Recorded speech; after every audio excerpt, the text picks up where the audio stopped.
Ladies and gentlemen, it's been a wild NFL Week 13. I am your host, Mr. George Carmona, and today it's not just the George and Cameron show. I was able to, wrangle up a guest that is of pretty, high class. You know what I mean?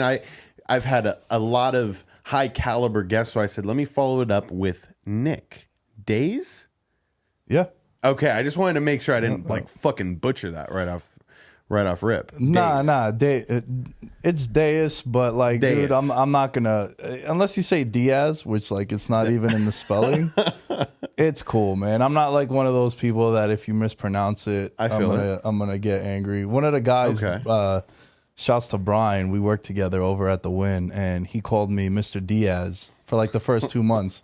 And then someone said my last name, and he was like, dude, I've been calling you the wrong. I'm like, bro, there's so much shit I got to worry about in my life. Right. The last thing I really need to correct someone on is the pronunciation. I always say, as long as you're getting my attention, I could fucking care less. If you're even just hey, you give me some sort of acknowledgement, I can, I'll wheel and deal it. Jesus, man. It's an unfortunate turn of events here in this Cowboys-Colts game. And, I mean, if we wanted to just rip the Band-Aid off now, turnovers kill teams. Yeah. Yeah. Well, you see, so I took the Colts 11.5 early in the week on I do this contest, 5 picks against the spread. I'm going to turn out to go 3-2. But, this doesn't upset me. If I'm going to lose a bet, I want to get my shit torn open. I feel it. You know what I'm saying? I want to have no chance at, I don't want it to be a nail biter. Dude, I want to lose by 30. I want the cover. I don't want it to be a heartbreaker at the end. Put me on my misery early. And I mean, this one was close at halftime and then kind of the fourth quarter, but it got blown out. Are the Cowboys really this good of a team? Or for my entire lifetime, the Cowboys can never have been taken seriously. Even when Tony Romo was the quarterback and they had some decent years. This is the best looking Cowboys team we've ever seen. But they've also looked good in the past couple of years, and then they drop it in the NFC Championship game. I don't know, man. How do you feel about the Cowboys this year? So how old are you? I don't think I'm 24. You. Okay, so I'm 31. So we're a generation apart. I like to say, because the way I look at it is did we ever overlap in high school at any point? That's I consider it a generation. So within I feel it. 4 years up and then 4 years down. I don't know. I don't think that's the right thing, but that's just how I view it. So when it comes to the Cowboys, dude, I have always loved betting against them come playoff time. I think they're severely flawed, but now they got a really good defense, and they got a guy in Micah Parsons who's an absolute game wrecker. I feel as if he's one of the, I'd say maybe 2 or 3 defenders in the NFL that I would value points if they were not in the lineup. Okay. So you want to name the other, Aaron Donald has kind of been neutered this year. Yeah, so I wouldn't. I mean, this might sound crazy, but I wouldn't even put Donald in that because I think he's taking a step back. But I think this year alone, it's T.J. Watt. Okay. For the Steelers, it's Micah Parsons. Agreed. And dude, this is gonna sound ridiculous, but there's a dude on the Bengals, DJ Reader, a D tackle. Okay. Who? Wow, because I know they have a good D line, but I didn't think Reader. So this dude DJ Reader is a phenomenal 1970s defensive tackle. He's not going to get sacks, but if you look at the splits with him in and out the lineup, he's a dude where the defense goes from a top 10 defense with him in it. Yeah. And then when he's not, they're a bottom 5. Well, I said it last week. It was just shocking to see when they played the Titans and they have Derrick Henry coming in rushing 200 yards a game, feeling himself. King Henry rushing at the right time, and then they play the Bengals. He gets 17 carries for 38 yards. DJ Reader came back. And you're like, whoa. Mm-hmm. So, no, that makes perfect sense. And, I went to the Raider game earlier today, and I saw Max Crosby, right? And Max Crosby's stats, I think I saw it on an Instagram post not so long ago. But he has had an amazing first half start to the season, and he's getting little to no recognition. But then I go and I watch him today, and he plays in spurts. You know what I mean? Like he's not that every down defensive lineman that is making a huge outcome on the game. And a defensive player of the year, which I was telling my uncle going into the game, I was like, damn, he is like that caliber defensive player of the year kind of guy. But then I watched Micah Parsons here tonight just kind of solidify that he's probably going to win that award. Oh, I mean, no question. Yeah. He, the only other guy I would think of, and the reason why it came up to my mind now is because they were in the same draft class, would be Nick Bosa. Like, Nick Bosa's having a monster year with the Niners. Right. And he's another guy that, like, if he's not in the lineup, I would. And look, I'm not saying it's like a 3-point swing, but, half a point. For sure. And one of my favorite bets that I made this year were the Saints were favored in Pittsburgh. And that's when TJ Watt came back. And, like, that dude is just he's a problem, man. So those kind of guys, like, and I know we kind of went off the rails just a little bit, but we were talking about Micah Parsons, and I think he's that special of a dude that can help propel the Cowboys. Like, they have a lot of talent. It's just that when the lights get brightest for them in the past, you just always know that there's going to be a letdown. And I'm trying to find the team that will be that letdown spot for him, and I think it's the 49ers. Well, I mean, it's unfortunate now because of Jimmy G's ankle. Correct. Yeah. Correct. I mean, it sucks, but I bet them to win the NFC 4 weeks ago, like right when they got McCaffrey, 12-1. So, yeah, man, it's devastating. I think it'll be a letdown because I still think the Niners are going to go ahead and win that division because the infrastructure of their team is so good and they have so much talent, which is super unfortunate because that dude's been through so many ups and downs, right? Like the last couple of years with the Niners.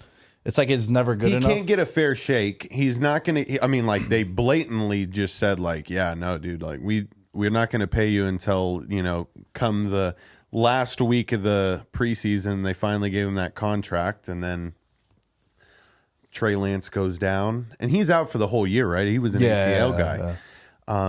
I mean, I've heard that they were starting to shop around. They've got some other quarterbacks, like, off of, like, practice squad shit, but I mean, I'm trying to think of any prominent names that they might be able to rope in here at the end that could, like. Well, realistically, what could that do? You just need an athlete back there to kind of give you a shot. Well, look, this guy, Brock Purdy that came in, Purdy. He looked good, man. And the stat line looked nice. He's a rookie quarterback. Every week he's playing the best defense in the league, like in practice. Right. So that has to mean something. Obviously, they can't hit him, and I get that. And there was no tape on him, so he comes in relief. And a lot of guys, like Jordan Love, last week, he comes in and he lights it up, and everyone's going crazy in Green Bay. And I think they'll be fine for the rest of the regular season. Their schedule isn't that daunting. Next week, they play the Bucks. Well, this week coming up, they're playing the Bucks. And it's funny because Purdy said, I wasn't even born when Brady first came on the scene. Facts, dude. I just saw he was born in 1999. Yeah. He was still at Michigan. That's fucking nuts. Yeah. Oh my goodness. Okay, but anyways, let's start. Well, I know we started on the late game, so we can get that out of our heads. Jeff Saturday, he's struggling to like give this team any sort of hope going towards the end of the year. Will he be the coach next year? Like, that's just like kind of like the crappy thing. You come in, you can win a couple of games, like he beats the Raiders. He has this huge, like, overwhelming feeling of like, man, we can maybe make something of this. But then it ends up being just a pile of shit. And now they're not going to hire him again next year. I don't think he's a coach that they're going to want to keep. Nah, this was just a filler. This was not even a stopgap, but they fired the coach and then they brought in Jeff Saturday, which was super controversial when it happened. But look, he was a guy that was around the organization, so it's not as random as they made it out. I just heard that too. Like, he was watching practice film every day. Yeah, but he's also like a consultant with them, so he's around, like he's in the loop. I had the privilege of doing a show with Will Blackman. Will Blackman was a DB in the NFL for about 12 years, won a Super Bowl with the Giants. So we were doing this show for WinBet, and it was like the pro athlete NFL player and like the fan sort of like pro better or like betting knowledge, whatever.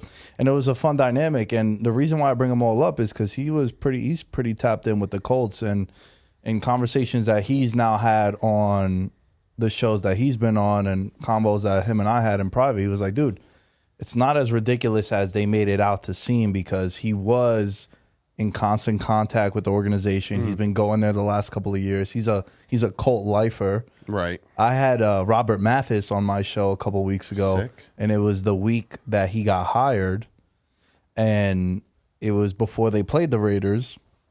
And he was like, dude, this is a guy that's like no nonsense. Like he was letting Peyton Manning have it. And if you let Peyton Manning have it, like, yeah, and anybody could get these bars, you know? He's for sure toned it down. Like that's probably the toughest thing that he's had to do, is to be like, oh shit, like, all right, I'm not like a peer anymore. Like I gotta kind of that separation and that willingness to still like want the best, but you know, it's so tough for a guy that's, when you play in the NFL for 18 years, the verbiage that you use and the way you approach things, it's so much more different than, you know, the coach that you see in Buffalo, McDermott, yeah, and then you see a McVay. Like there's like a different intensity level, but then their vocabulary also matches.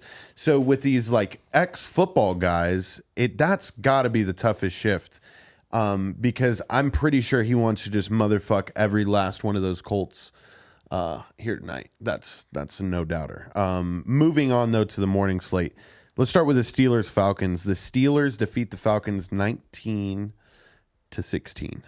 They were in Atlanta. This is a game that whenever the Redbirds play at home, I'm pretty hopeful, but they're banged up today. Cordell Patterson is a special talent, and he's the only hope for that team. But like you were saying earlier, TJ Watt is on like a, you know, ungodly path.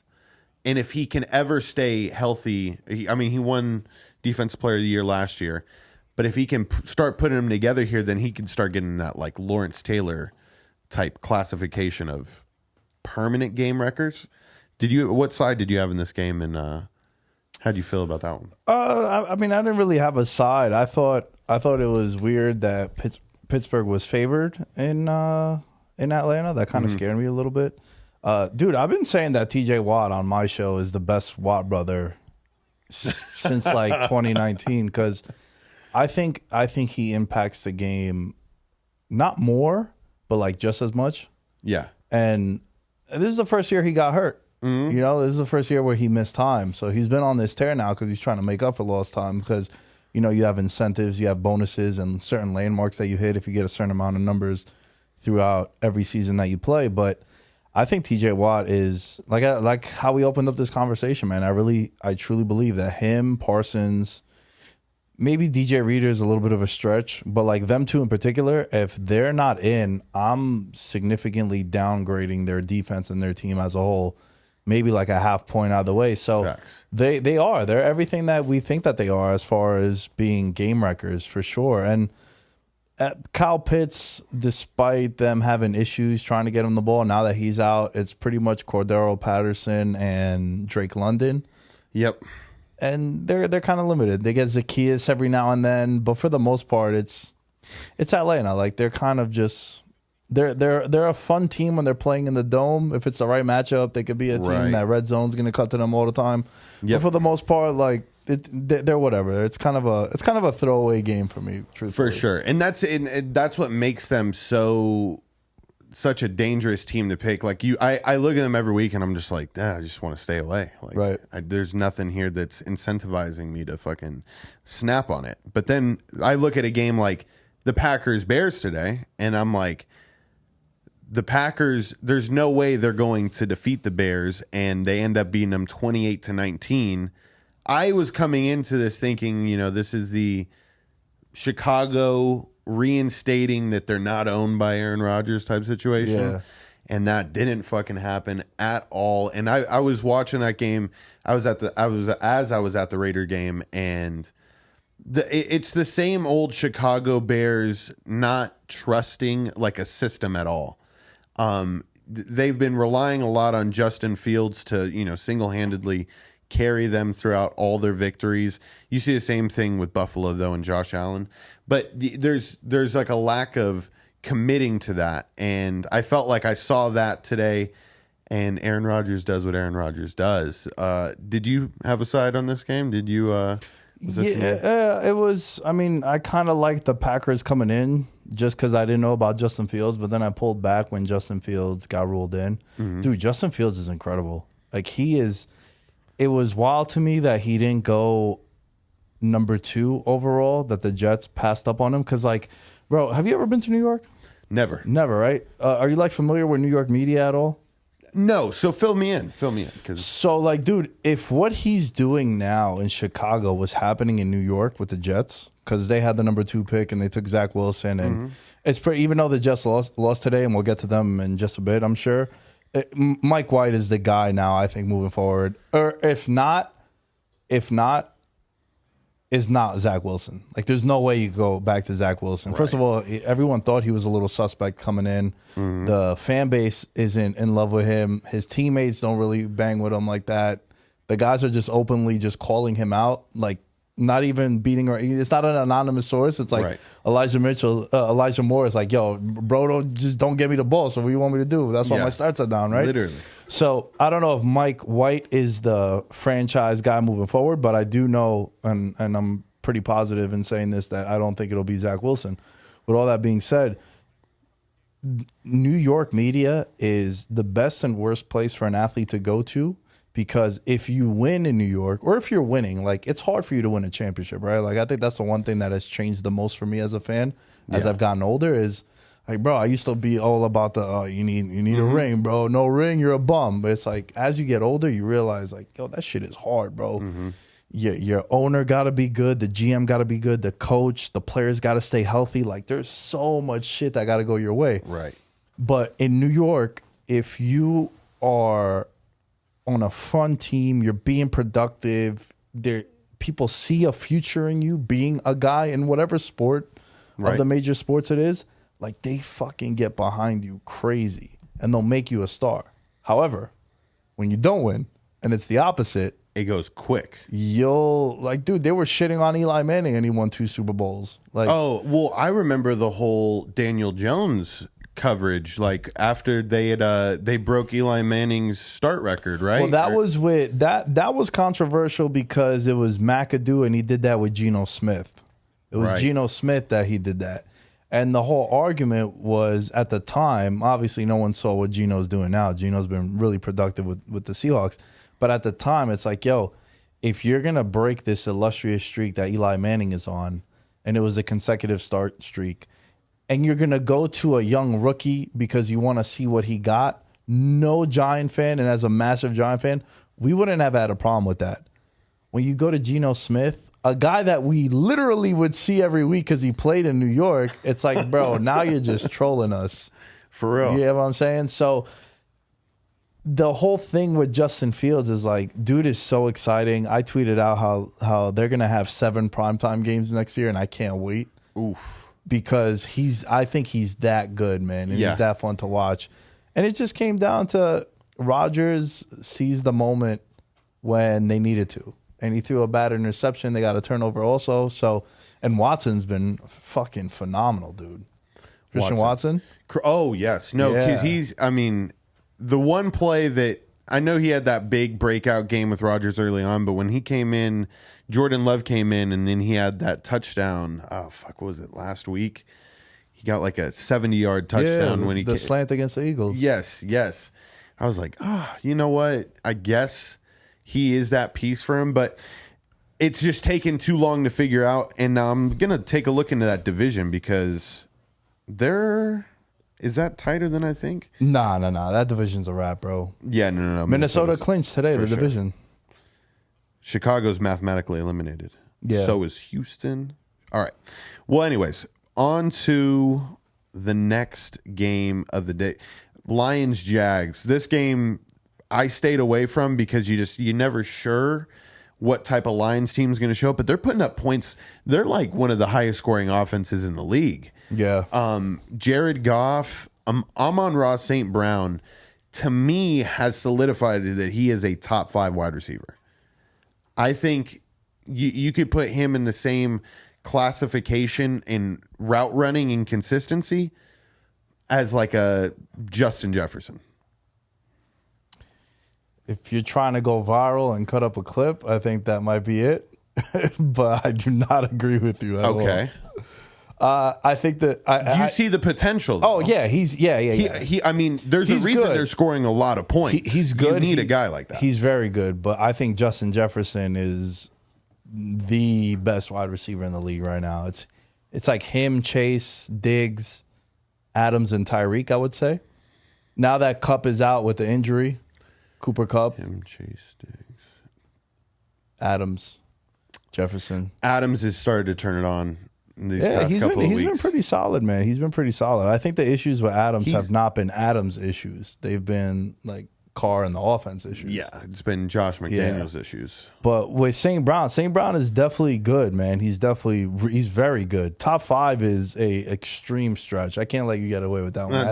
I had to check you on that one. I didn't want to get too crazy. Oh, trust me. At the beginning of the year, I got a Hunter Renfrow. Like I said Hunter Renfro's a top 5 wide receiver. Ooh. Well, they lit me up. They lit me up in the comments. It was dope that last year I had a friend of mine who covers the Raiders come on my show. And every year, like in the summer, as a way to sort of like plan ahead with content, because I like to take a couple of weeks off, though it doesn't perceive to the audience that I take off. Like 2 episodes go out every week, but there are some, especially during the summer, where I'll record things and I'll come up with like, all right, what's the biggest storyline in the AFC West?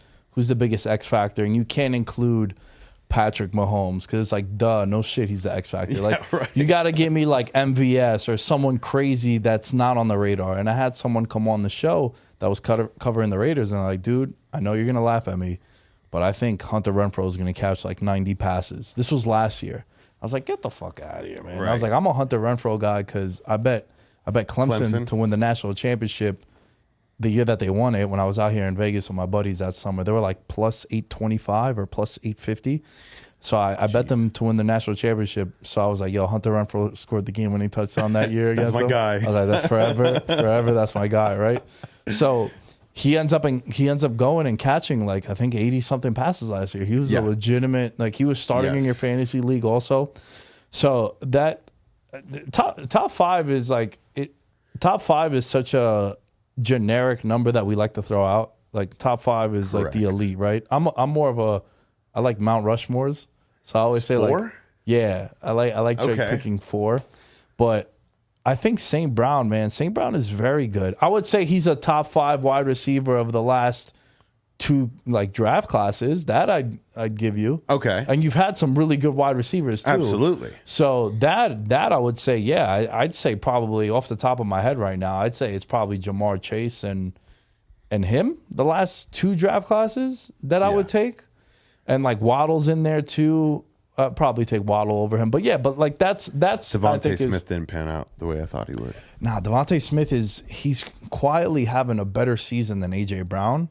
It's just that AJ Brown is like the bigger name. He does it in more like exciting fashion. He's fucking bouncing dudes off. Right. Big time plays. Yeah. But Devontae Smith he's now slotted into the role that I thought he would be able to flourish in, and that's as a number 2 wide receiver.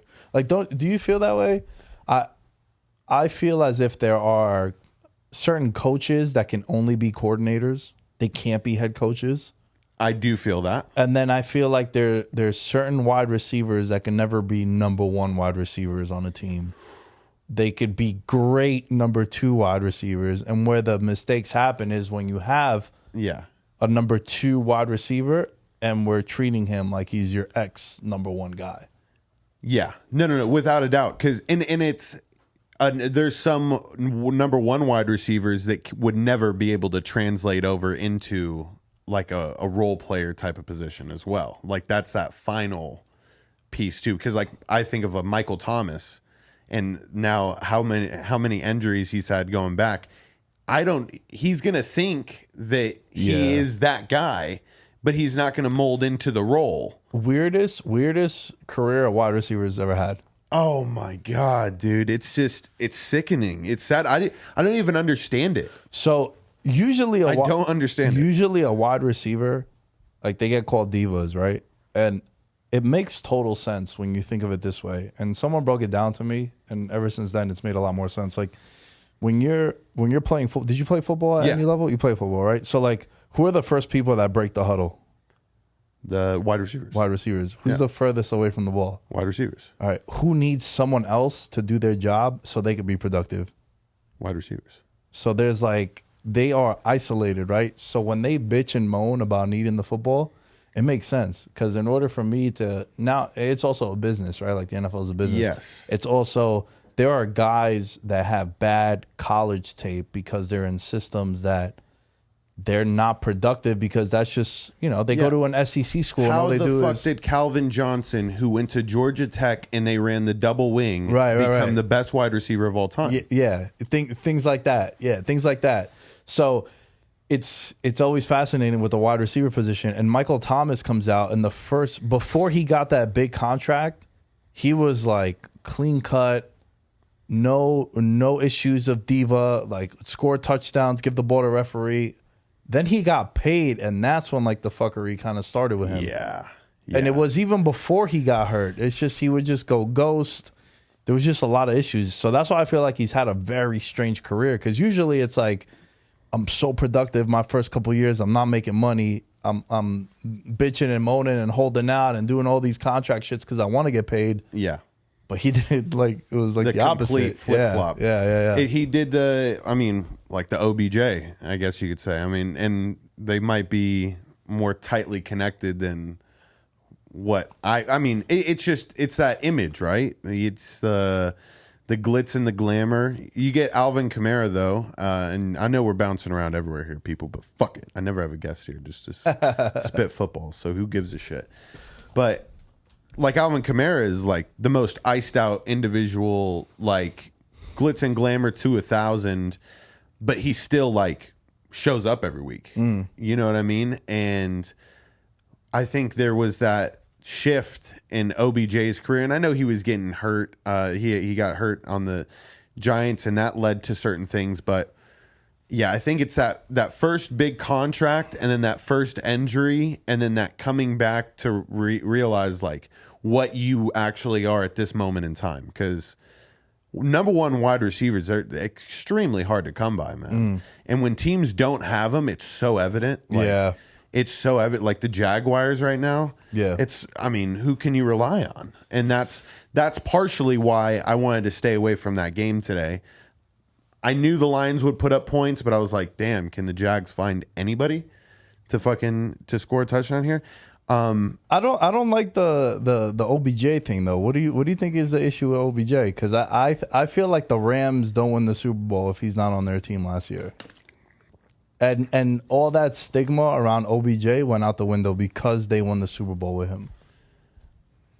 Okay, I think anybody could be put in a phenomenal. It's the same thing. We could say the same thing if the Rams get a defensive pass interference call and the Saints go on to win a Super Bowl and Mike Thomas wins the Super Bowl.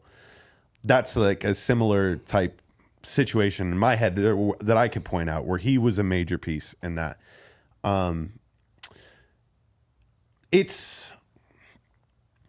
don't know. I feel like if you're in a Drake music video, I feel some type of way about you. I think that's what it is. You're not a Drake guy? No, I am. I'm 100% a Drake guy. But then I know it comes with Drake. Yeah. Comes with a little bit of drama. That was funny because now I'm remembering like AB was in the videos. OBJ was in the videos. It's not a good look. Yeah, but also like, is that a bad thing though? Because like OBJ got the most social media followers of anyone in the NFL. He's like in the off seasons. He's so polarizing. Yeah, in the off seasons, he's at Formula One events with Lewis Hamilton. He's at big soccer games in Europe with like Bayern Munich and PSG and Real Madrid. You know what it is? I wish Michael Thomas was more like OBJ.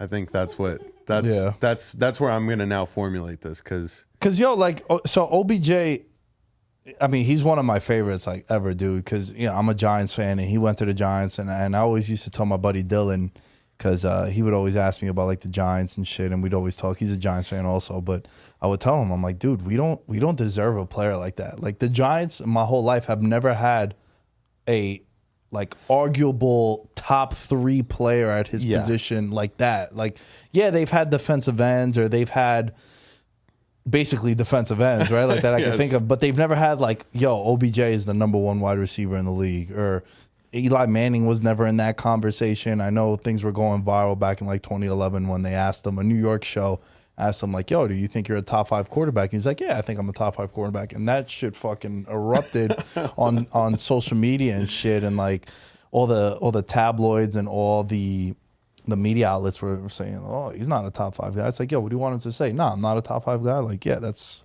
the ego. It's the pride of. That's like asking a coach at a press conference before the season, what's your goal for the season? Yeah. Are you fucking kidding? Yeah, it's a waste of question. They're not going to tell you, I think we're going to go 3-13 and squeak by. It's like, no, everyone's going to be like, we're going to try to win our division. We're trying to make the playoffs. So with OBJ, I have a saying where it's like, y'all ask for this, right? Like everything that happens in your life, you kind of ask for this one way or another, whether you don't want to embrace it or not. Okay.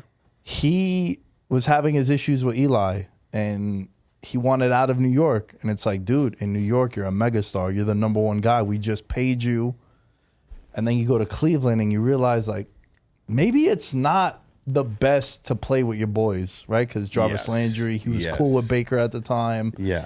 Maybe it's not the best to play with your friends or to build a business with your friends. Maybe that's not the most optimal thing. And then it ends horribly in Cleveland the way it did. I mean, he also blew his ACL out, and then he had the fallout with Baker Mayfield. And then there were still people that were saying, it's Odell, it's Odell, it's Odell. But then he goes to the Rams, and dude, I remember this play vividly because I had a lot of money on the Rams to win the Super Bowl last year. Yeah. So I was following that excessively. And also, like, I got behind Cooper Kupp. I was early to the Cooper Kupp bandwagon because I was like, did you get him an MVP? I bet him to win MVP for the Super Bowl, and I had shot a video for that I'm super proud of. But in the beginning of the year, I was like, the Rams finally got a real quarterback in Matthew Stafford, and Cooper Kupp is going to be his main guy. But there's a 4th and 2 play. The Rams are playing in Baltimore. It's like a red zone play. Okay. And it's 4th and 2, and the ball went to Odell. And this is when Odell got there maybe 2 or 3 weeks. And it's like, bro, if they're going to him on a 4th and 2, because remember, Odell got there, and it was supposed to be a luxury that they got him because you had Kupp, Van Jefferson, Higbee, Robert Woods, and then it's like, oh shit, we got Odell now. Well, anything we could get out of Odell will be cool. And then Robert Woods tears his ACL in practice. Now you're no longer a luxury; you're a necessity. We need you, to step in. And dude, like. He went bananas, bro. And in the playoffs, like clutch catches, 3rd down catches, and even in the games where he would have 5 or 6 catches for 70 yards, it's like Cooper Kupp ran wild because now it was not just the Cooper Kupp show. Yeah. We had to respect him. And then just go back to that Niners game that they played in the playoffs, the NFC title game. They don't make the Super Bowl if it's not for Odell. Yeah. And there's the age-old saying, like, if you can just stay consistent on 3rd downs, you will find success. Yeah. And that's so many outlet valves when you have Odell and then you got Cooper Kupp. But then the one thing that I feel like hurts Matthew Stafford in this regard is just the lack of legs. And this league is moving towards quarterbacks that can move. Yeah. And I agree with you there. I think we're literally on our last swinging generation of seeing quarterbacks that aren't doing some sort of RPO style. Like pure sprint. Pocket passer? They're going to be gone. Yeah, I agree with you, man. I felt that way. Like, so one of the reasons why I got behind Daniel Jones, and even though I don't, do you mind if I take these off? Go ahead. Yeah. I'm a professional, so I'll speak into the mic. Oh yeah. I mean, you go ahead. I like hearing myself back. I hear you, man. It's just, it's a little like uncomfortable over here over the left shoulder. But anyway, back to this. Mm-hmm. One of the reasons why I was so into Daniel Jones is because you need to, in the 2020s, like this decade of football, you need to have a running quarterback. Mm-hmm. And we're not asking you to run 4-3. Right. But you need to be able to do the RPO stuff, right? Like if you look at all the really good teams, with the exception of like, honestly, it's Brady, right? It's pretty much Brady, the only guy that's not mobile. Like even Aaron Rodgers could get around, Mahomes gets around. Kirk Cousins will sprint out. Kirk Cousins, yeah. Matt Ryan's not going to do it. Right. Matt Ryan's not going to do it. That's why you see the Colts being in shambles, right? If you really look at it, the teams that their quarterback can't pick up like a 3rd and 4 running, they seem to struggle. And you just need to have that guy that it just opens up your offense even more. Yeah, I'll give you, I mean, it's Andy fucking Dalton. And I haven't like seen an answer. I'm assuming that we're staying with Andy Dalton again this week, which is going to fucking crush me. But you watch that San Francisco game, and there's numerous times where it's like, bro, I mean, just lower your fucking shoulder. Give me something. Yeah. You're going to really crumble in the pocket on me right now? Like, this is atrocious. And I know Jameis is, I mean, no fucking speedster. But, I mean, he's at least more reliable than that. And if I'm going to get behind any quarterback now, it's going to be a quarterback that can get me a 3rd and 7. The pocket collapses a little bit, and he can move up and make a play happen. But also just extending plays too. Yes, like that. Sometimes I feel as if when we describe quarterbacks as mobile, we think of them only like what their 40 time is, or like the Mike Vick mobile. But to me, also, I would say like Tony Romo was a mobile guy. Yes. Like as far as moving and creating plays and extending plays, like that's what I want. And I want you, if I am running RPO, like bro, if Brady's doing RPOs, no one's falling for that shit. Absolutely not. But I need it to be at least a little bit believable. Yes. And that's why you see all these, the new age of quarterback. It's exactly what you were saying. Like it's more things to look at, man. And I'm assuming you played ball, right? You said you. Yeah, I played football in high school and in college. I kicked in college. I was a quarterback in high school. Buffalo State. Yeah. Buffalo State. D3, yeah. Nice. Shouts to the Bengals. Okay. I mean, so, but you understand then just RPOs complicate everything for a defense. It's putting everybody on their P's and Q's and just literally finding the one person that makes a mistake. Yeah, dude. And so like when you because I've done like a little bit of coaching at like the high school level, and I like going to a lot of camps. Like I'll go to a lot of football camps. Nice. Because I have some buddies that coach in high school, and I'll go and you see like the new trends, right? Like new things that are going on. And the thing with the RPO that's interesting is that it, especially at like the NFL level, it's that one little step, it opens up everything. So like that fake and the linebacker just takes one step over this way. Like, all right, now I got the slant to Jamar Chase that he could take it for 60 yards. Right. So it doesn't take much, but that's why like the ball fakes are so much more interesting and effective, I should say. So those little things are what really open up things for your offense, and it just makes it more difficult for you to be able to stop. And you're starting to see it. The team that runs RPOs the best. I do want to get your Giants Commanders pick, but we can start with the leader of that NFC East division right now. The Eagles defeat the Titans 35-10. The Eagles run the RPO better than any team in the league right now, and I would say the second best would be Miami. Out of those two, I mean, they just have so much speed and options, and Jalen Hurts is the ultimate RPO quarterback. I think he provides a little more of a threat than Tua does right now, because I think Jalen Hurts throws a deep ball better than Tua. Yeah, I also think that Jalen Hurts is more physical. Like Agreed. He's bigger. Yep. So he wears those hits more, and he's more of an aggressive runner. Like Tua don't really run like that. Like Tua can move, but you also don't want Tua taking those hits. I mean, that was a tough start to the year for the kid. I mean, like he fucking almost lost his life like twice. Yeah, those were really sketchy, man. I was not too happy about that. But also like the fallout of that is him asking to go back on the field too. Like there's a lot of things that at the time are like, holy shit, why is he still out there? And sometimes like, how you'll have people on, they'll be like, well, I'm not a doctor. It's like, yeah, we know, fucking Jake, you're not a doctor, but like, dude, sometimes you don't need to be. Right. You know what I'm saying? Like when you're stumbling, like you're leaving a bar at 3 a.m, it's like, bro, I don't need you to tell me that he's concussed. Like I can just tell. Like, what more do I need to see? The guy took 2 steps and collapsed. Like, bro, that's what I'm saying. So the thing with Miami and the Eagles, both of them with the RPO thing that you mentioned, they have a lot of weapons too. Like we can't just say that it's the quarterback. Like they got a lot of weapons, and Philly doesn't even have Dallas Goedert right now because he was hurt. But Miles Sanders, finally, I've been a Miles Sanders guy since he came out. This is the Miles Sanders I envisioned. Mm-hmm.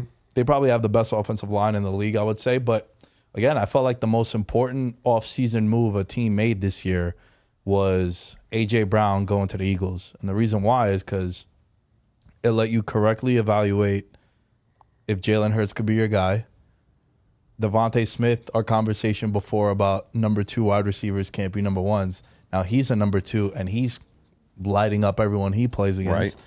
You got guys like Quez Watkins who are your 2-3 times a game, we're going to take a 50-yard bomb to you and just keep teams honest, and we'll threaten. Keep with that corner tired. Yeah. Well, like, don't have them completely collapse over the top on us. And then Jalen Hurts is just, he could run it, he could throw it. So now that's why A.J. Brown I thought was so significant, because A.J. Brown, you now know, all right, Jalen Hurts could be our guy. The first round pick of Devontae Smith is validated. And then the same shit goes for Tua with Tyreek Hill. Yeah. Like Tyreek Hill was a good trade for both parties. Holy shit, yeah. Because Kansas City now, you extend your window as a franchise, because if you're paying Tyreek, Kelsey, and Mahomes, you can't, right? And like I don't know how you feel about this, but I believe in like injury luck. I do. I 100% believe in it. And Kansas City has been blessed with great injury luck. Mm-hmm. Knock on wood, because I have money on them and whatnot. But like, also, I love watching Kansas City. Like, they're a team that, like, today I didn't bet the Bengals or Chiefs game because it was like, yo, this is gonna be the game of the year. I feel like it was gonna be a very important game. For sure. It's a rematch of the AFC title game. Let me just not have no money. Jamar Chase back. But Kansas City makes that trade with Tyreek Hill. They get all these assets back. You have Mahomes. The shelf life for your organization to be good just stays more open. They did it right. Right. And then not too many organizations could say that. And then the same comp between A.J. Brown and Jalen Hurts is the same thing with Tyreek and Tua. Because now if you're a Miami fan, you feel good about Tua moving forward because they got Tyreek. You need that connection, that guy. I can't wait until the Saints choose a quarterback and then Chris Olave could be that guy, because I think Chris Olave is I love Chris Olave, man. I think he is a number 1 wide receiver. He was my great draft pick. Him and Drake London, I bet both of them 10-1 to be rookies of the year. I don't think they're going to get it, but it was at the beginning of the year. Yeah. Because I'm trying to think who it's probably going to be Kenneth Walker. Yeah, because he's just gotten the carries. Yeah, he's gotten the carries. He's putting up the numbers, and also because Seattle's good. Like, Seattle's probably going to make the playoffs, and he's like a Sauce Gardner. Defensive. Yeah. Do they? But is there an overall rookie of the year though? Nah. They give one for offense and one for defense. Okay. For sure. Yeah. I was like, damn, no. He can pick it up. Yeah, for sure. Yeah. Let's talk about your Giants and the Commanders game today. How did that field goal make you feel? Because it made Cameron a lot of money. Cameron, do you want to tell him what happened? What happened today? Let me put my camera on for the first time. Introduce. I won an 8-leg teaser parlay. Let's go, baby. Thank you, everybody. Thank you. And the last one I was waiting on was the Commanders. I had them +2. And that field goal at the end with like 5 seconds left to go in overtime. But Sealed the deal. It was great. But that feels really shitty for you over here. Yeah, sorry. I mean, look, I've been I'm very honest when it comes to evaluating my teams. Like, I'm not one of those guys like, yo, we're winning the Super Bowl. Like, nah. Like, I thought this year the Giants, if all things went well, they could be a 8-win team. They've way exceeded expectations. Absolutely. And they've been very lucky. And every Monday on my show, when I drop my episode, I come on, and whoever I have as a guest, I'm like, yo, I can't believe they won. Like, I just, dude, they're not a good team. And you're starting to see it now. First of all, they have no wide receivers. Facts. I've always been a Slayton guy. Slayton is dope. If he's like your Quez Watkins, he's a guy that could, he's a deep threat. Yes. Him and Daniel Jones have a nice thing going on for years now. Him and Daniel Jones have always been productive together. But Kenny Galladay's been a disaster. Tony's no longer on the team, which I loved, by the way, because when he went to Kansas City, everybody was like, oh my God, Tony with Mahomes and all this. And he has a great first game. And then what happens? He gets hurt. It's like, bro, this is why the Giants didn't want him. Right. Like, you guys see the shiny new toy, and it's amazing. It's literally just a 40 time. Like, nah, he's good, man. He's good. He's super like shifty, and he's a good like, returner. He's a guy like how you hear in drafts coming out, just get the ball in his hands and watch him work. Like he's amazing. Kadarius Toney's a hell of a player. The issue is that he's not available, and he played that one game with the Chiefs, and then he hasn't played since. Right, so. And going back to the Giants, they paid Kenny Galladay. He was a disaster. They, Wan'Dale Robinson comes out, second round pick. You're saying names, and none of these people caught passes today. Like, I really don't know. Okay. Well, Wan'Dale Robinson tore his ACL. Okay. Sterling Shepard out for the year. Kenny Galladay didn't play today. Tony's no longer on the team. It's like Slayton, Hodgins, correct, scored his first touchdown. Let's see if you can name all the people that caught a pass today. Richie James, I think, caught a pass today. Correct. Yeah, I mean, it's like Saquon Barkley and Matt Breida, guys like that. Like it's and then your tight end. Which one? Because they run like four. They run big sets. Yeah, Bellinger. Yeah, Bellinger. I like Bellinger, but he's big dog. He's like a rookie. He's like a wide receiver that they forced to be tight end. Like he's small. Damn. He's not like a big. But he's the reception. Right. So, but the offense for the Giants all year has been. That was pretty impressive, by the way. Thank you, man. Thank you. The Giants have basically been just like, Saquon, please do something. Right. Or Daniel Jones bootleg. Like, that's what the offense has been. Mm-hmm. And they've gotten lucky, dude. Like, they've gotten absolutely lucky. And you're seeing that the luck is running out now because guys are getting hurt. And now some of those bounces are not bouncing your way. Like, one of my favorite things to look at when I'm evaluating teams from one year to another, and I mean, they're a prime example right here in front of us, the Raiders. Right. It's what's your record in one-score games from one year to another. Oof. Because it is very rare, I should say. It's very rare where a team could go 7-1 one year in one-score games, and then the next year go 6-2. Like, we're talking about, like, I think in the last decade, it's happened twice, and the two quarterbacks were Russ with Seattle, and then Aaron Rodgers. Wow. And outside of that, it's like there was a Phillip Rivers year where he went 9-1 in one-score games. The next year, they went 3-7, and it's like right off the bat, I have a feeling they're not going to be good this year because of that. Because, bro, that's like the nature of the beast. Like, yes. I'm telling you right now, I was all in on the Vikings coming into this year. Next year, all out. Like, all their wins have been by one score. It's just there's going to be regression to the mean, and that's something that you saw with the Giants. So I know I gave you like a long-winded answer on this one. No, that was beautiful. I get hyped up when I talk about the team, but they're not a good team, man. I had them finishing with 8 wins. I still think they'll get to 8 wins, but for what? For them to make the playoffs and then get throttled in the first round? Like, I'm good, man. I don't want to see that. Oh, wow. Yeah, no. I'm hopeful because I feel like the Saints might be able to steal a spot. So are you a fan that like is like I'm if I know my team is going to be good and I honestly believe that they could be good, if they don't make the playoffs or they get bounced in the first round, like I'm devastated, right? But that's when I know that my team is going to be good. Like, dude, 2008 when the Giants, the year after the Giants won the Super Bowl, the first year they beat the Pats, and Plaxico shot himself.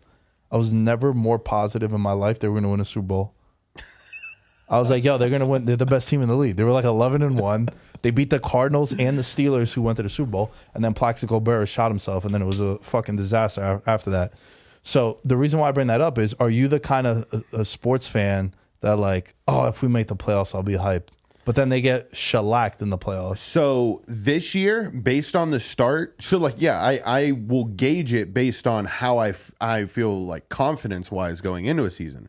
So with Sean Payton and Drew Brees, up until that last year with Drew Brees, like, it was always, if we're not making it to the NFC Championship game or contending for a Super Bowl, I'm pretty fucking heated. Which is dope because that was the standard and the culture for the Saints during that tenure.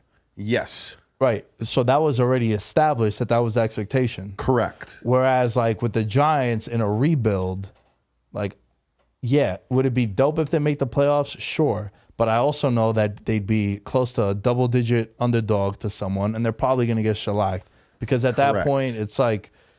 But I do know this, and I know you know it better than fucking anybody. You get hot in this December window here, you can fucking surprise people. The Giants did it plenty of times in their wild card run phenomenas, bro. Yeah. And so that's why I'll have my initial evaluation, but after I watch 8 games, I have another evaluation. And right, because you get more information and it changes what. Yeah, of course. Like, dude, I don't think there's anything wrong with that. Like, if I came into this year and I was all in on the Chargers winning the Super Bowl. They're not going to win the Super Bowl. They might not even make the playoffs. But after 8 weeks, when you finally see everyone, like 8 weeks is a good sample size, like you said. Agreed. I love that number. And I had one of these guys that I got really close with through like content creating is Kenny. He's a professional bettor out in New Jersey, and we do some content. We do like we call it Monday Winners. We've been on a hot streak of like, you know, and trying to like explain to the audience that, yo, you don't need to wait until Sunday at 9:45 in the morning Pacific to put your bet in. Probably gonna get a bad number. Like, so we have this theme where it's like Monday Winners, and we're like 10-1-1. Holy in the last shit. 5 weeks, like, yo, bet this game now. Like, the lines are going to change and shit. So the reason why I'm bringing this all up is because he's a professional bettor, and he told me something about future. Because, dude, I fucking love futures, bro. You seem to be like I understand, and I understand. Douse me in it, bro. So I understand that I 100% understand that they're dumb bets and there's sucker bets. I get it, but they're fun. Correct. So I'm not doing these future bets. Like, there's small numbers that I'm putting up, but it's more so like, all right, I have this long-term investment that I can monitor through the whole year. Like I told you before, like, dude, I knew everything about the fucking Rams last year. Like, yeah, it's my job now with like content creating to know everyone, but like, I knew fucking backup punters and kickers. Like, I knew mad shit that I never would have known about the Rams. Right. You know, because I was like fully in depth So with them. do you do this with every sport? Like, no, every season? I bet I watch almost every sport. Baseball, I just watch the Mets because it's a lot. It's a lot. Yeah, no, I don't blame it's a you. lot. But I basically bet like 3 sports. And now you'll put futures in though for all those. Yeah, I'll put futures for all sports. Got you. Wait, Kenny told me something, and it was really interesting. I'm like, yo, I'm gonna start adapting this, and he's like, dude, don't put your money on teams in August when we haven't seen them in 9 months. Why not put them after week 5 or 6 or 8, where at least now you know, all right, man, look, yeah, are you gonna lose a couple of points here or there? Like, all right, the Chargers were 15-1. Maybe they become 12-1. That's still a good number. Right. You know what I mean? So it was something that I found really interesting. And the reason why I bring up that story is because you mentioned the same number that he did. So I found those like parallels very intriguing. And it makes sense though, because now you like seen these teams and you understand like, yo, they're going to be bad against the run. Yes. They're not going to be able to cover tight ends. If they don't pick this person up at the trade block, then they for sure have this whole... Right. They're going to need a running back or fucked. some shit like that. Yeah. So the game that blew my mind today was the Ravens-Broncos. Were you watching this one at all? Because like I had like mentally shut this off in my brain. I was like, I cannot believe how piss poor the Ravens have played the past like 3 weeks. And so I was like, I'm just not even going to check it because it's the Broncos too. Did you watch this shit show? Or Of course I watched it, and of course I bet it, because everything you just said is why the ugliest bets, the ugliest games to bet are sometimes the best games. Because everyone that I asked, and I was putting up like throughout the week, I'll put up like certain feelers, and like I like having fun with my content. Like I'll be like taking a shit in the bathroom, and I'll take a picture of like the towel, and I'll just have like a betting trend, and then I'll have the number underneath, and I'll put a poll up, and it'll just to like get an idea of what people are thinking. And I said on like Thursday, I was like, yo, everything inside of me loves the Broncos plus 9.5. And everyone's like, you're a fucking idiot. They suck. Russ is mid.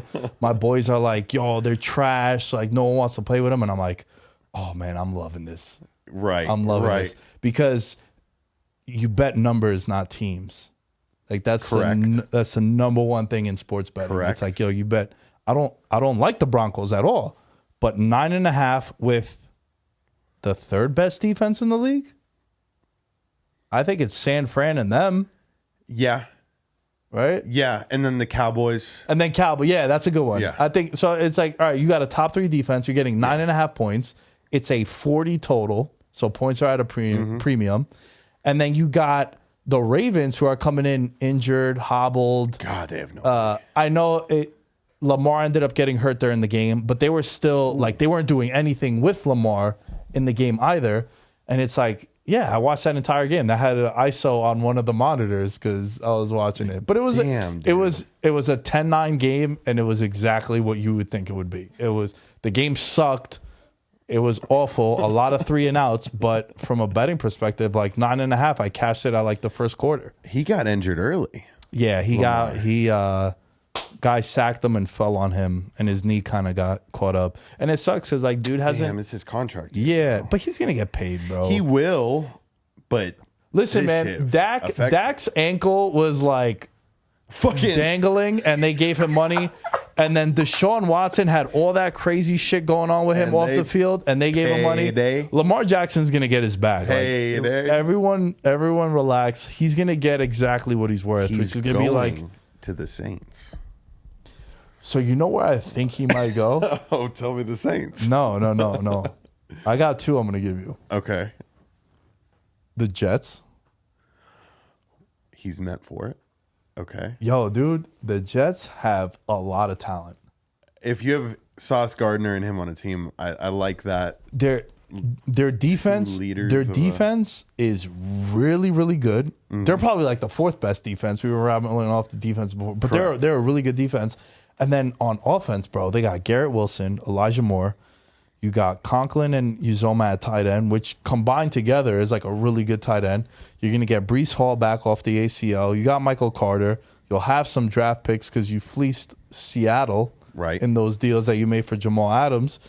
And you should just go into this offseason like, yo, if we get a quarterback somehow, just let's take care of that offensive line.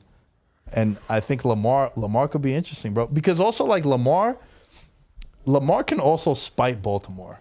Oh, he has bro. I cannot wait because he is going to do them dirty, and he's gonna like have pride behind it too. Like he's not gonna feel bad whatsoever. Yeah, because like any player, rightfully so. You know, if you had faith in me, pay me. Right. You know, and that's the reason. That's his like cop out, right? Whereas like, all right, you guys give me as much as you want. You should have fucking paid me when you had the chance. Well, also, I think the biggest dilemma that they face is I had this video kind of like blow up after week 4 or 5 when they were like 3-1, and it was how he's the most disrespected quarterback in the league.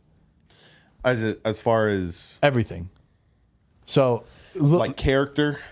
No. From like the way the media portrays him and how fans portray him and even how his team does. Think about this, bro. He comes into the league, right? He's more accomplished than Josh Allen. Facts. He's won more than Josh Allen. Yep. He's done more than Joe Burrow and Justin Herbert. winning an MVP Right. is so difficult. And they're in the playoffs every year that he's healthy. Right? Even last year, they were the 1 seed and then he went down and they lost 5 straight games. Right. So all of his peers have all gotten paid except for Lamar. He comes into the league, he should play receiver and running back and all that shit. And it's like, all right, I'm gonna just throw all these touchdowns. I win MVP. It's like, all right, now he can't play from behind. And like, yeah, there's some truth to that, but like, how many quarterbacks can play from behind? Fuck you, pay me. You look and see what happens with the Broncos and Russ. Now, do you pay too much? Do you have no talent? It's a fucking clusterfuck. But I do like the Jets. But like with Lamar, man, it's he gets all the heat and the hate, and he's done more than all of the guys that he's grouped with. Mm-hmm. Wait, like my favorite graphic always is the Patrick Mahomes graphic in him Sunday Night Football. Like I feel like I've seen that for like the past like 3 seasons where it's just like they put up the win percentage, they put up the playoff appearances, they put up the MVP, and you're just like, wow, this is like kind of the same player with no talent. Yeah, it's scary. Well, and that's another thing too. Like, his best weapon has been a tight end. I'm like, dude, Mark Andrews, and he has butterfingers, bro. Like, he's gotten better, but I think he's like a setter in volleyball. Like, he loves fucking catching the passes like this. But he just gets a lot of heat, man. But I think him going to the Jets would be. I would have said Miami also because he's from South Florida, but Miami I think now is locked into Tua. Yeah, they are. But man, I think Lamar is great, and the Lamar heat is just not justified. Yeah, I second that. And, he pulls off another insurmountable win today. You knew that was going to happen.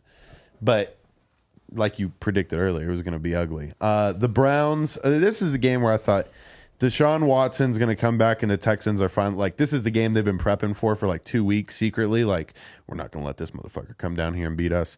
So I took the Texans money line because I was like, I'm going to be bold. Like, let me see if the Texans fans can like generate that level of hatred.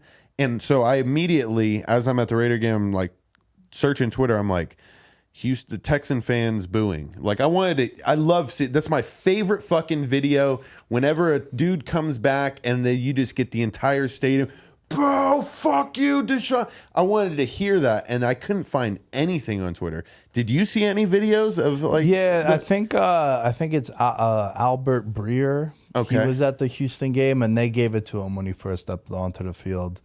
It was like loud enough, but also like there was no one in the stands too. Like a lot of people kind of took a stand to not go and watch him. Also because of all the stuff that went down with him. Look, man, it's just that game was ugly. That was another ugly game. He looked like I was considering the Browns +8 in my contest. Thank God I didn't take them because they didn't cover. But I was like, yo, this guy hasn't played in 2 years. He wanted to just come in. And then, like you say, Houston, this is their Super Bowl, and they wanted to win this game. But it was just ugly. It was like safeties and just, they were up 5-0 early, and I was oh, man. It was wacky. Like, that game, if it wasn't for Red Zone, I never would have even like caught anything from it. Yeah. It sucked. That game sucked. The other one sucked also, but this one sucked more. Sure sucked. Yeah. Seahawks taking on the Rams. The Seahawks beat the Rams 27-23. I am shocked, but I'm also not that shocked because it's a divisional game, and I feel like division rivals always play each other close. You're shocked that it was closer than? Yeah. But I mean, the Raiders beating the Seahawks last week kind of showed me that the Seahawks that's kind of their ceiling. I don't know. Like, seeing Geno Smith and what was it, Kenneth Walker? Yeah. Like, Kenneth Walker doesn't provide what Chris Carson provided in years past. Just like an every down back. And I know, I'm pretty sure they still have Penny, Rashad Penny, but I think he's hurt. Penny might be down. But Walker. DK Metcalf, how do you do today? DK Metcalf had a viral moment because he got motioned. You got to watch this. It's really dope. But he gets motioned, and him and like Ramsey have a beef. Like, it's like a football beef. Of course. And he's motioning, and he's going to Ramsey like, yo, pull up. Like, follow me, because Ramsey, he's a great player, but he doesn't really shadow anyone. And there's a lot of so this is another thing that kind of gets me upset sometimes when you see certain people like tweeting or talking about football. It's you can't really get a good understanding of flow of games when you're just watching Red Zone. Correct. And I started doing this last year when I finally moved out of my parents' basement and I got my own place in Queens, and I was recording my podcast there. So I always got to show love to Mama's basement. Absolutely. But I had a setup where I had multiple TVs and multiple monitors, I should say. And that was the first year where it was yo, I feel like watching football through Red Zone, I'm not getting a full grasp of, all right, well, maybe, yeah, the Bengals got blown out, but maybe there was 2 pass interference calls that didn't get called, or there was a holding play that fucked it up and then they kicked the field goal. So it's now what I do is I have 2 laptops, and the one laptop is the 4 games I've bet on. Mm-hmm. But then I have what I think is, Miami San Fran today, for example. Right. I'm yeah, that's going to be a banger of a game. Let me have that up there. And then I have Red Zone on my TV. But there's certain ebbs and flows that you don't really catch in game. Why I'm bringing this all up is because you play fantasy football at all? Yeah. So you'll see these wide receiver cornerback matchups, and it's oh, this guy's on this guy. It's bro, there's 2 corners in the league that go one way, other way, slot inside. Surtain and Gardner. Not even Gardner, but Surtain is one. Yeah. Surtain. But outside of that, it's if you line him up on that side, he'll be in ISO man coverage. Right. But today, everyone was hyping up Sauce Gardner versus Justin Jefferson. It's bro, I think Sauce Gardner was on him, 20% of the routes he ran. Crazy. All the other ones, it's Justin Jefferson was going, and Jefferson had a good game. But it's yo, there's a huge misconception. Teams don't really isolate their number 1 corner on the number 1 wide receiver. Because defensive coordinators are fucking geniuses. These guys are, they don't nearly get enough credit. It's a chess match out there. And of course. You can't always be as predictable as saying, oh yeah, this is it. You find a team that gets fucking 5 corners that you can play cover 0 and just lock everybody up and send the house. Yeah, if you can find that, then you're gonna win the Super Bowl. But it just never happened, and that it goes to your point. There's also things that would happen in the fantasy communities and those deep analytic communities like PFF and Football Outsiders, where they always used to say, put your best wide receiver in the slot, no matter who it is, because there's so many mismatches out there. It might be a safety, it might be a linebacker, it might be a number 4 corner. And then you started seeing teams do that. They'd run Julio in the slot. They'd put D-Hop. Michael Thomas used to always run out the slot. Yep. And now you're seeing it's yo, it used to be a slot wide receiver can't be your number 1 option. But now it's your number 1 option can become your slot wide receiver. Yeah, I heard. I was at the game today with high school football coach Eric Capozio. He's the head coach at Las Vegas High School here, and he was that's just the main difference in the pro game compared to college. Is in college they like to spread out teams to utilize the middle to condense the game, but in the NFL they condense the game to use the boundaries, and that's really what you'll see. I mean, they obviously have narrower hash marks, but watch any team in the way that they space their players out. Very rarely do you see a player outside the numbers, receiver-wise. Everything is so fucking tight and condensed inside to create that confusion, like you were saying. Devontae Adams, I would say 40% of the time today at the Raiders game was in the slot. And it was, if it wasn't pre-snap, right? It was a motion to a slot position. Shit like that, right? So it's hiding it till the last second, but then you're not gonna match him, right? Or you're not gonna follow him across the field. Asante Samuel Jr. did a good job. I did see him going wherever Devontae was going for the most part, but then there's obviously coverages and times in the game where it doesn't happen. It's a rare. He's pretty good though. Yeah. I've been a fan of his for a while. When he came out too, I thought he was gonna be a beast. Also, his pops was just right. Pops was such a savage. But dude, it's a real thing, man. People just think that it's Jefferson's gonna be on Gardner, and it's and also the wide receiver is gonna eat too, right? Yeah. Why is it always? And bitched about this for so many years. It's like, why is it that, oh man, we're playing the Rams this week and I got Mike Evans on my fantasy team. I'm nervous. It's like, bro, Mike Evans could get him too. Like, why does it have to just be it's the corner that has the advantage? Like, nah, man, the wide receiver does. Especially now where you can't do anything to wide receivers. Dude. And you just can. And you motion guys and you line them up all over the place. Like, this idea that there's real number one corners out there. Like, there are on one side of the field. Like, yeah, probably not going to throw that way. But the days of Darrelle Revis where he would go everywhere, dude. Like, yeah, stay in the middle of the field as soon as they break the huddle. You know it's time you're playing. I'm on your ass, and wherever I'm guarding 80, number 80 is the number one wide receiver. All right, we break huddle over there, and now we're making our defensive calls. Right. And I've heard that used to be the case with some people that used to play with him that I've gotten to meet, and they're saying they're like, yo, we used to break the huddle. And we would just look and be like, all right, yo, we got Randy Moss, right? Because he was playing against Randy. It was like, all right, where's 81? I bet he's over here. Revis would go, and then the linebackers would all make their calls, and they'd be like, all right, we're running this defense. But it's like, nah, we're going to just ISO him. That's crazy. It's not like those are luxury players, man. Those are dude. Fucking.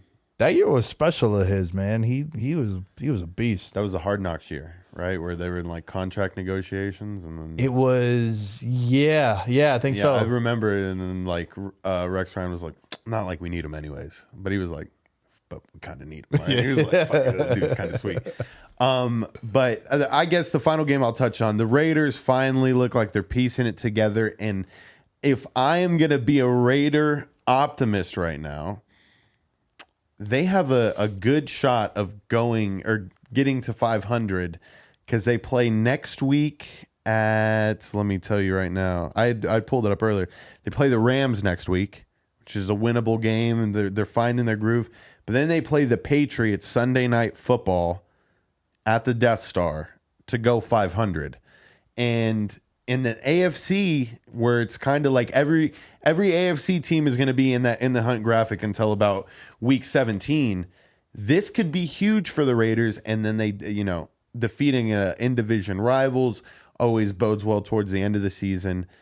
They run the ball better than any team in the league right now, and that's terrifying because if you can continue that, and hopefully Josh Jacobs stays healthy, I don't see like how a team can properly scheme for them because now, I mean, Devontae Adams, Derek Carr it's getting insane production levels. Although he didn't have a catch until the second quarter, which I was like talking to my uncle. I was like, are we really going to wait till the second quarter to get this guy the fucking ball? And they had 3 possessions in the first quarter. I was shocked, but after, like seeing what that defense was lining up, and then they were able to find him a couple of times deep. And I think he finished with 177 yards, receiving 2 touchdowns. The Raiders, is it a don't look now? You know what I mean? Is it like a let's check the odds and see what it is for them to make the playoffs? And then shit, if they get really hot, they have a team, in my eyes, and a roster that could make some noise in the playoffs. So they were a team that I was not high on coming into the year, not because of the talent. I actually punted on Derek Carr to be MVP because he was like 60-1. And I was looking at the roster. I'm like, yo, Hunter Renfrow, Darren Waller. Right. Jacobs is okay, though. He's been.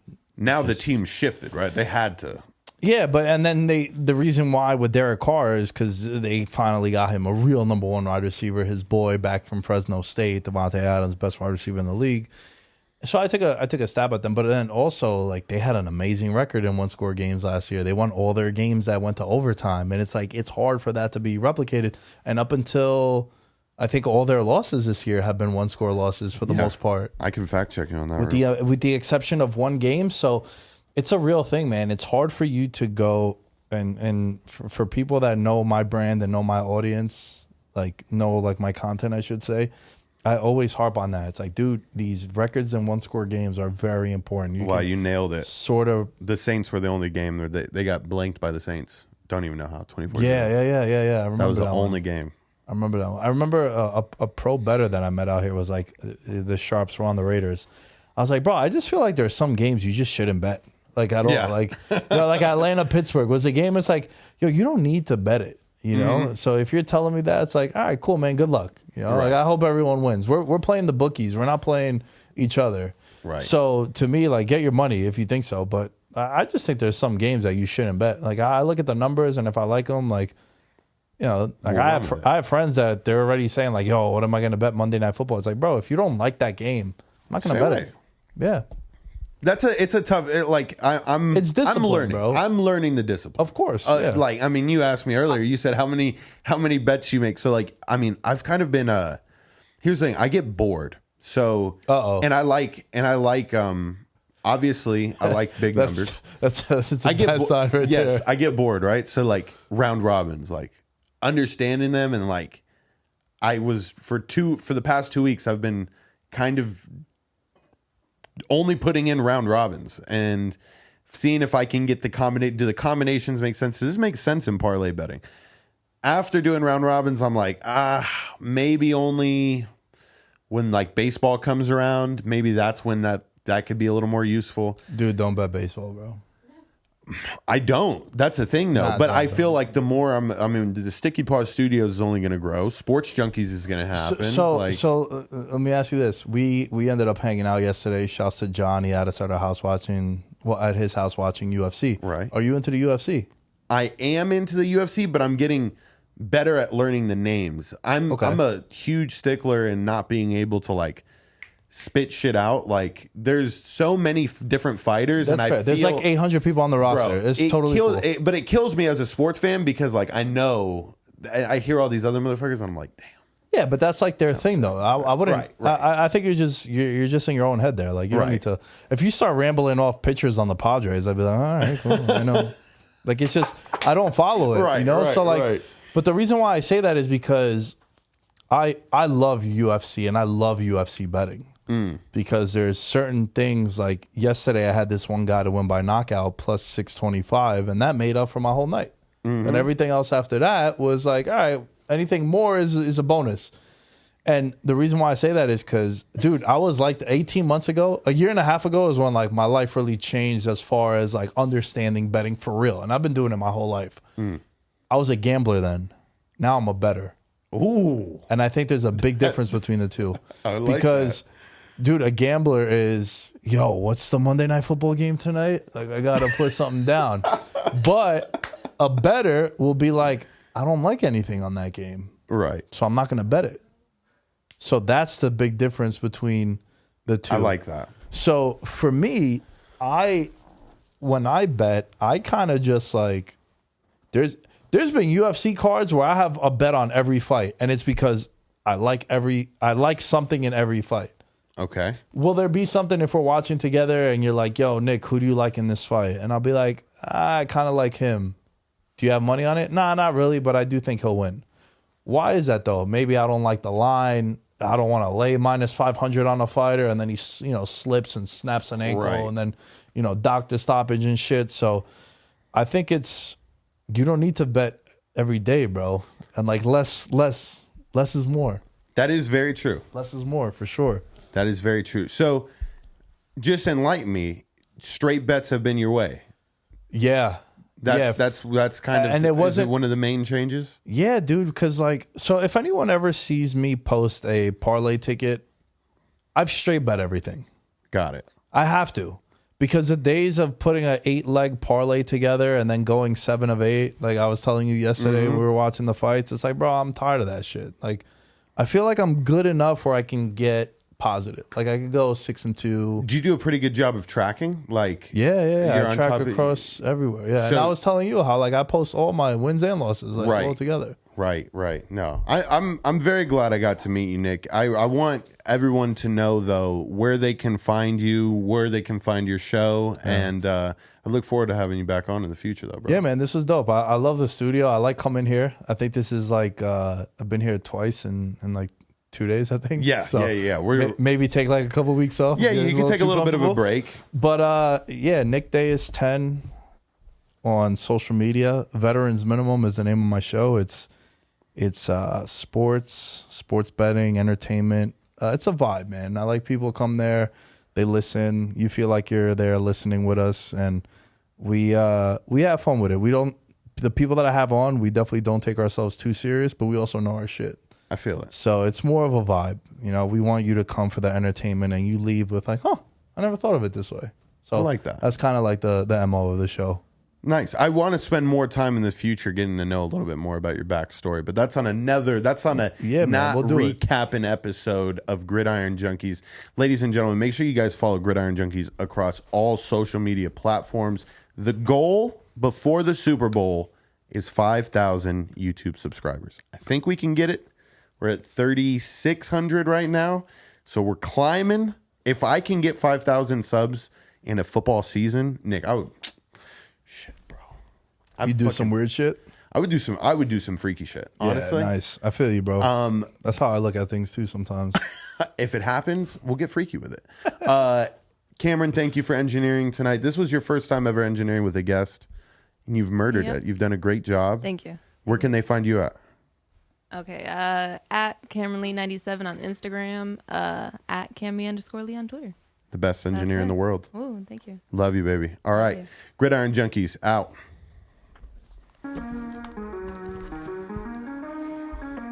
Oh, Nick, that was good, man. That was fun, man.